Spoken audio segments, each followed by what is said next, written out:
সবাই পারিবারিকভাবে অনেক ভালো থাকবেন। আর 2 হাত তুলে আমার মেয়েটার জন্য সবসময় দোয়া করবেন।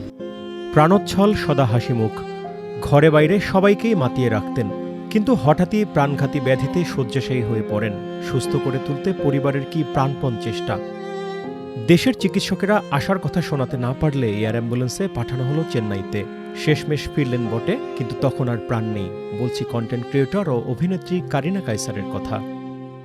17 মে বিকেলে ঢাকার হজরত শাহজালাল আন্তর্জাতিক বিমানবন্দরে পৌঁছায় কারিনা কায়সারের মরদেহ। কফিনবন্দি কারিনাকে গ্রহণ করতে বিমানবন্দরের ফটকে অপেক্ষায় ছিলেন তার স্বজনেরা।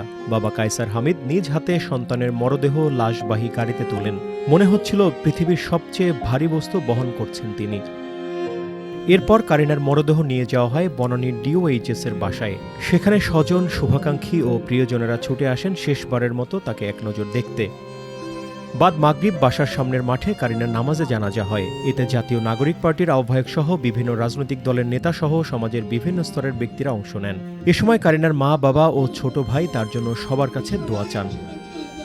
হসপিটাল থেকে বলা উচিত ছিল যে প্রথমেই যে তাকে এটা কোনো চিকিৎসা বাংলাদেশের নাই, লিভার ট্রান্সপ্লান্ট মানুষ হয় না। কারিনার মতো যেন আর ভুক্তভোগী না হয়, আগামীতে আপনারা সেটা তুলে ধরবেন এবং মাননীয় প্রধানমন্ত্রীর কাছে অনুরোধ রইল সবাই পারিবারিকভাবে অনেক ভালো থাকবেন। আর 2 হাত তুলে আমার মেয়েটার জন্য সবসময় দোয়া করবেন।